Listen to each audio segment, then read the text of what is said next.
صبح 21 یونی سال 2023 تقریبا ساعت 9:15 دقیقه به وقت محلی در کیلومتر 631 شورای سمار شمکند در نزدیکی شهرک قبده ولایت اقتیپه در شمال قزاقستان در یک صدمه مدهش متاسفانه 4 شهروند تاجیکستان از جمله 2 نوبالغ به هلاکت رسیدند. ایدوس قلجانوف سردار اداره پلیس محلی ولایت اقتیپه خبر داد که راننده ماشین تمغه خونده استاریکس شهروند تاجیکستان از عهده اداره ماشین برآمدن نتوانسته و در نتیجه ماشین چپه شده است.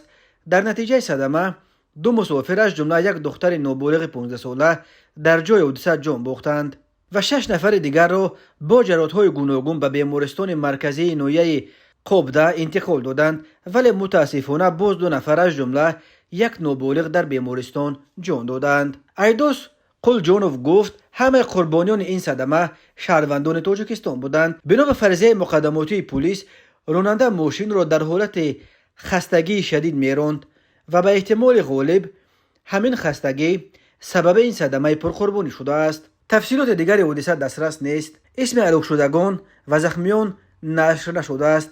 این هم معلوم نیست که آیا این 8 شهروند تاجیکستان به روسیه رهسپار بودند و یا برعکس از روسیه به وطن برمیگشتند. به دلیل گران بودن نرخ هواپیما هر سال 1000 نفر از مهاجران تاجیک در راه سفر به روسیه و یا برای بازگشت به وطن مجبور میشوند که از راههای زمینی استفاده برند. سفر با ماشین و میکرو اتوبوس یا اتوبوس نظر به قطاره راه آهن یا هواپیما ارزان تر است، ولی خطرهای جدی را چون صدمه ها در راه به همراه دارد.